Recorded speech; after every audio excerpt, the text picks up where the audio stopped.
And still.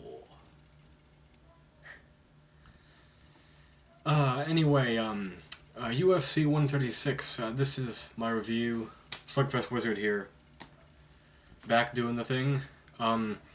This is really late, I realize, but a lot of things have happened, most of them good. I finally got a job, a job offer, and now I've started something.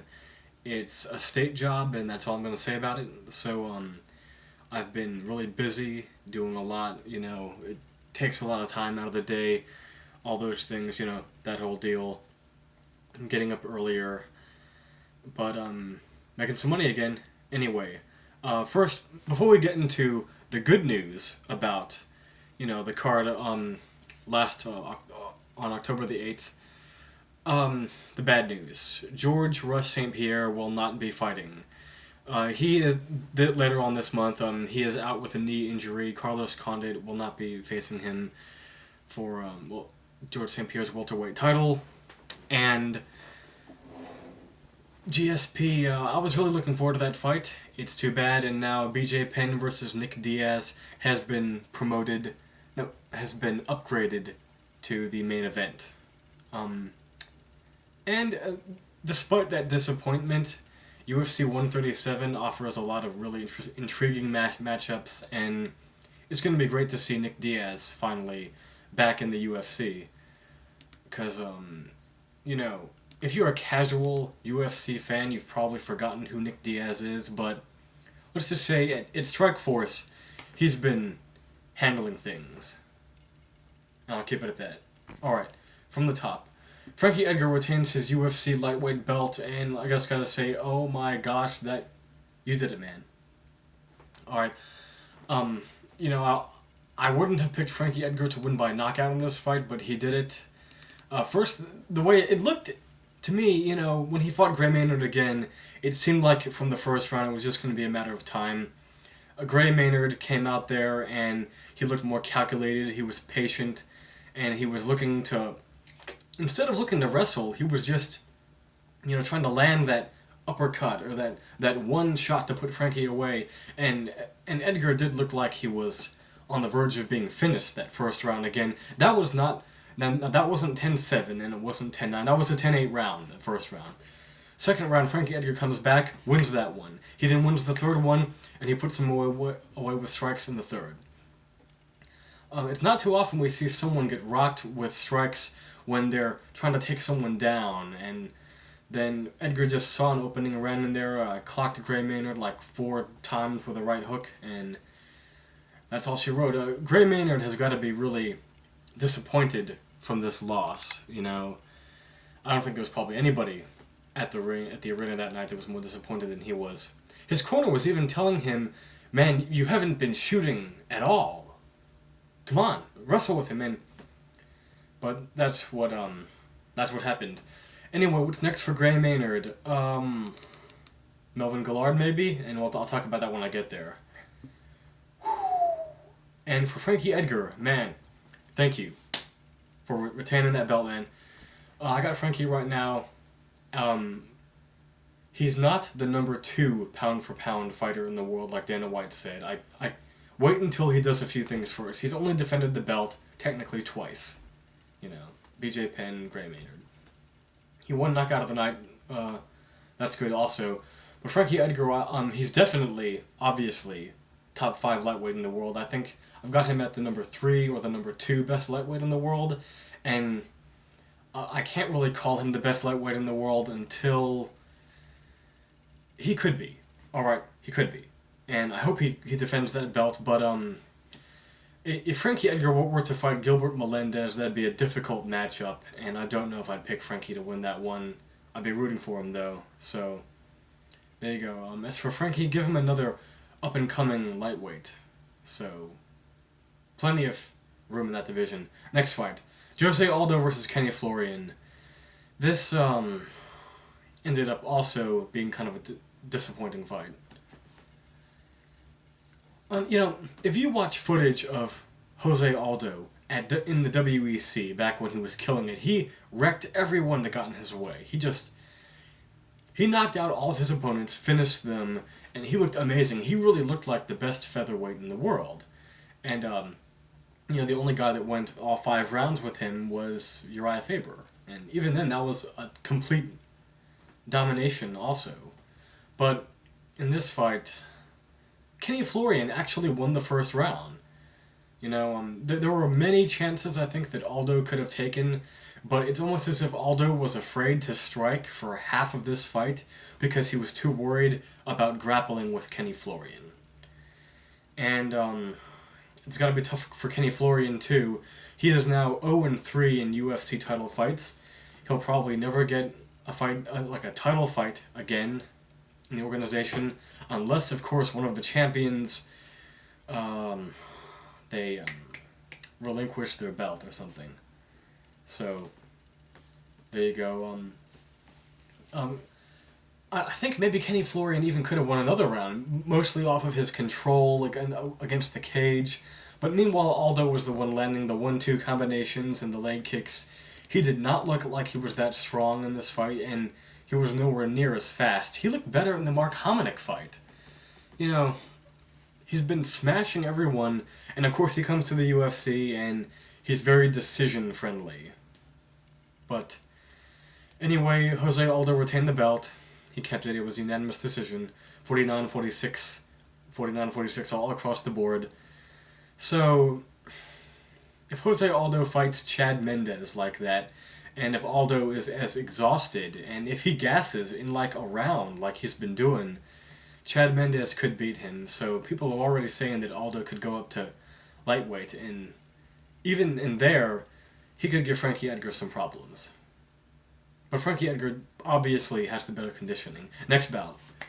Chael Sonnen versus Brian Stann. Okay.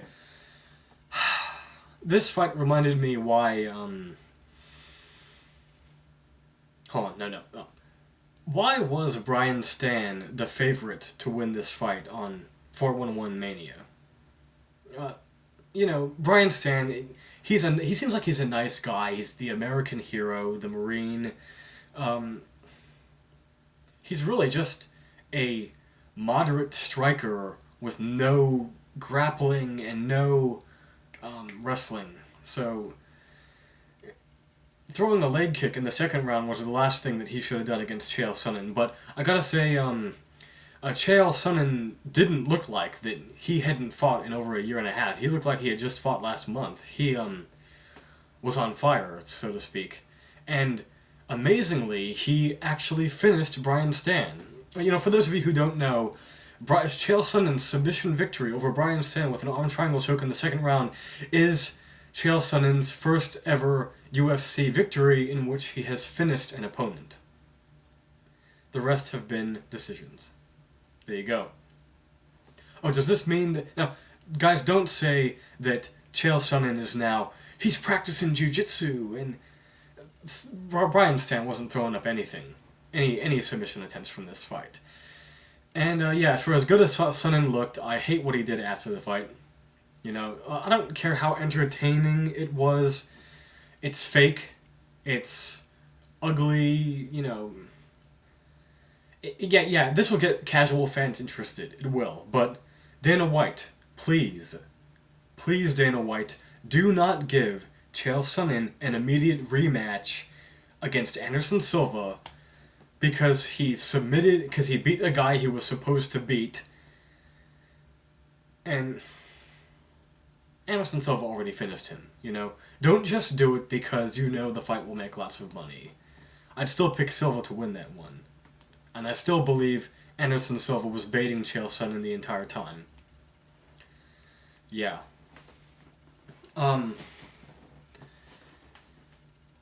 Also, I don't see Chael Sonnen leaving the UFC if Anderson defeats him. No way. Next bout. Leonard Garcia versus Nam Phan. This was a fun fight. Now, let's stop right there. This was a fun fight for all the wrong reasons. It was a mindless brawl. Again, Nam Phan finally got his revenge. I think there were times where I thought he could have finished Garcia, but Garcia's still a tough guy. But, You know, if you don't really put it on Leonard Garcia, the judges are just going to see him walking forward and think that he's winning the fight, and he's not. And, you know, Nam Phan, he really celebrated after he won that one. I mean, you know, no way he didn't win that one. And Leonard Garcia is kind of in a Dan Hardy situation, I believe, in which Leonard Garcia could probably get 5 or 6 losses in a row in the UFC and still not be cut. And Joe Silva would say something like, "We like guys who war." Yeah. But unlike Dan Hardy, Leonard Garcia is actually a little bit exciting, at least in terms of entertainment value, not really technique or mixed martial arts substance. And by the way, Joe Rogan and Mike Goldberg really overhyped this. Like it was the greatest fight of all time. No, it wasn't. Next bout. Okay, Joe Lauzon. I sincerely apologize for what I said about you before. Man, that was a huge upset. It took you only 47 seconds to choke out Melvin Guillard. And here's the thing I started to realize after this fight was over, you know. Melvin Guillard looked way too relaxed.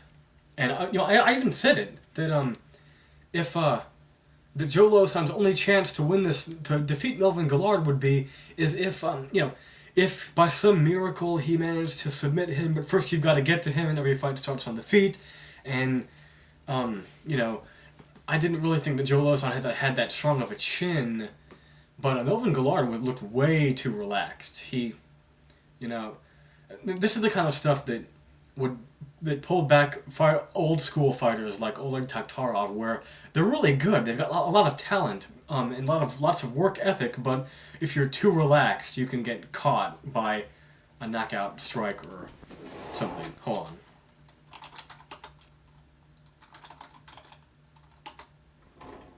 Okay. Yeah.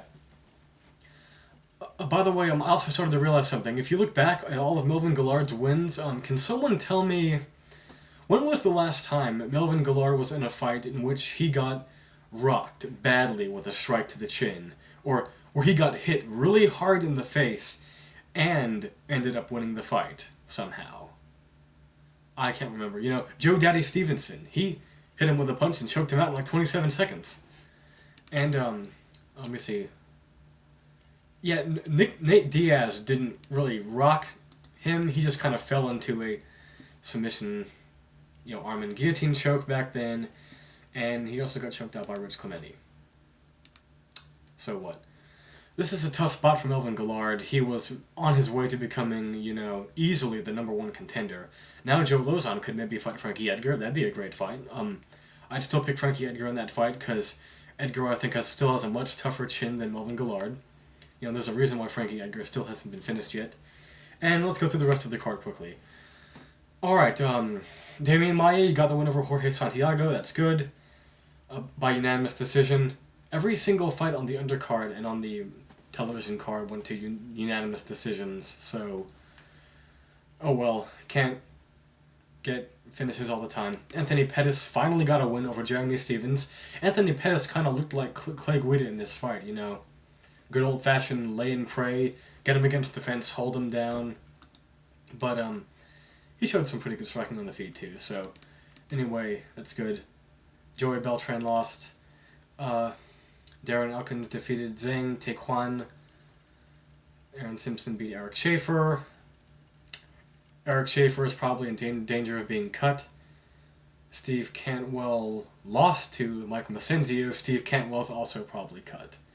Next we've got Penn versus Diaz and Lieben versus Munoz, and then the fight that I am really looking forward to more than any other card this year, except maybe the Jones versus Machida fight, is Cain Velasquez versus Junior Dos Santos. All I gotta say about that is, Cain, defend that belt, and stay undefeated. Peace out.